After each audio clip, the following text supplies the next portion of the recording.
तो एक बात सबको मालूम था कि जहाँ कहीं भी वो बीजेपी के लोगों से मिल रहे थे, हम मिल करके फिर हमारे यहाँ भी आकर के कहते थे ये हुआ, तो हम तो जान ही रहे थे सब बात। अभी 23 तारीख को मीटिंग है, तो सब पार्टी के लोग अपनी अपनी बात करेंगे। अगर ये लोग अंदर रहते तो जो कुछ भी बोलता वो सब बीजेपी को खबर होती। तो इसीलिए हमने कह दिया था आप तो मर्ज करिए, नहीं तो अलग होइए।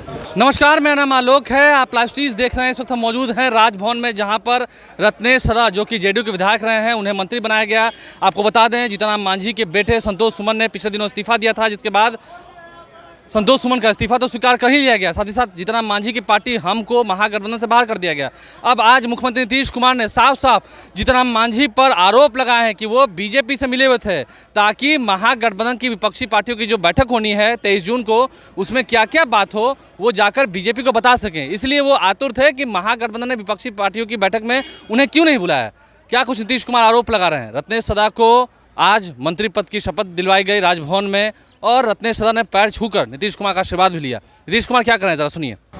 आप जानते हैं जब भी चुनाव हुआ है क्या रिजल्ट आता था, और जब वो मेरे साथ थे शुरुआती दौर में, हम लोग उन्हीं को ना पढ़ाते थे और बनाते थे। और इस बार फिर साथ किए कुछ भी हुआ हमारे पार्टी के चुनाव लड़े। सब लोगों ने कहा, जीतने वाले ने भी और हारने वाले ने भी, उन लोगों का सपोर्ट नहीं था, लेकिन फिर भी तो रह रहे थे। लेकिन अब अपने लोगों के इच्छा हो गई थी कि नहीं साहब, तरफ से अन्य पार्टियों की तरफ से हो गया था, तो आप लोग को तो बता ही दिए हैं पहले। तो हम लोग फिर अलग हो गए। तो उसी में वो चूँकि बीजेपी के लोगों की इच्छा थी कि उनको आप अपने साथ करके अपने शेयर का उनको दे दीजिए टिकट, वो दे दिए थे। लेकिन वो जो थे जीतन मांझी, तो आपको मालूम नहीं जी, हम रिजाइन कर दिए थे, आपको याद है लोकसभा के चुनाव के बाद, और हमने अपनी जगह उस व्यक्ति को बना दिया। अब वो अभी क्या बोलते रहते उनको नहीं पता है। पार्टी का कोई नहीं चाह रहा था कि आप छोड़िए, तो हम छोड़ के उस आदमी को अब कोई दूसरा नहीं नाम दिया। हमने इसलिए सोचा कि हम हटेंगे तो हम एक शेड्यूल कास्ट को बनाएंगे, तो हम कर दिए थे। और उसका तो उनका ठीक रूप नहीं था, तो 2 ही महीना के बाद पार्टी का लोग, तो हम शुरू में हमारे बाद में हम स्वीकार कर दिए कि कई लोगों को हटा दिया, तो फिर हम लोग आ गए थे। अब बाद में फिर जब ये आए तो कह के रहेंगे, तो हमने कहा कि भाई इतना ज़्यादा आप लोगों का काम किया, तो अभी मीटिंग होने वाली है हम लोग की, आप जानते हैं ना, विरोधी दलों की। यहाँ पर वो जब थे तो वो भी चाहते थे कि मीटिंगवा में हम रहें।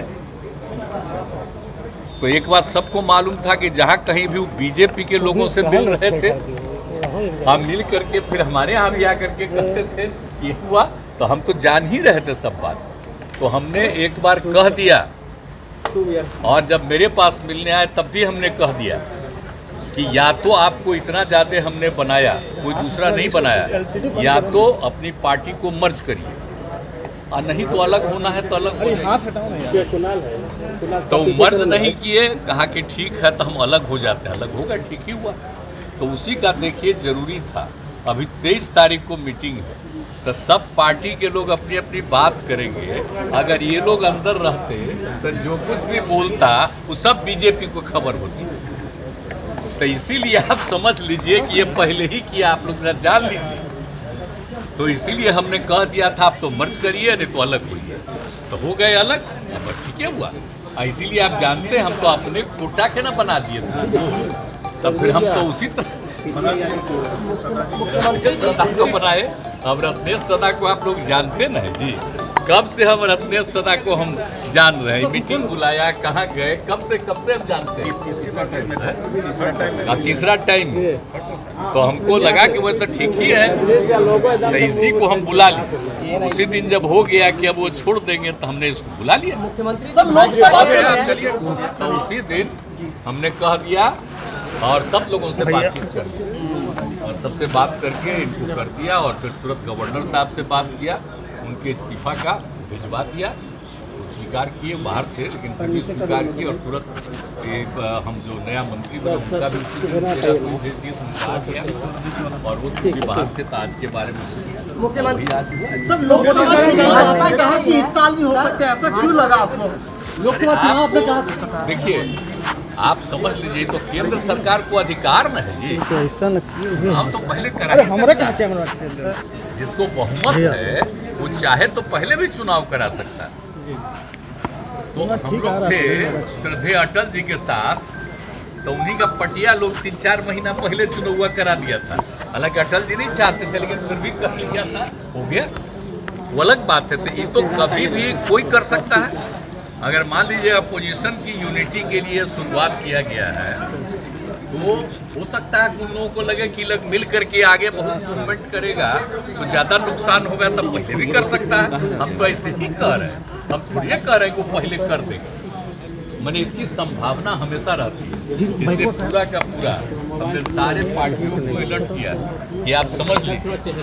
मुख्यमंत्री नीतीश कुमार ने राजभवन से बाहर निकलते वक्त क्या कुछ कहा आपने सुना है। जीतनराम मांझी ने तो बहुत आरोप लगाया, लेकिन जीतनराम मांझी की पार्टी को महागठबंधन से बाहर कर दिया गया है और विलय की बात जो जीतनराम मांझी ने कही थी वो बिल्कुल सही थी। नीतीश कुमार ने माना क्या वो बातें सही थी और उन्होंने बाहर जाने का रास्ता चुना, तो ठीक है वो चले गए। लेकिन बीजेपी के क्या एजेंट बनना चाहे थे जीतनराम मांझी, एक बड़ी बात है। हमारे चैनल को सब्सक्राइब कर लें, साथ साथ फेसबुक पेज भी लाइक करें। धन्यवाद।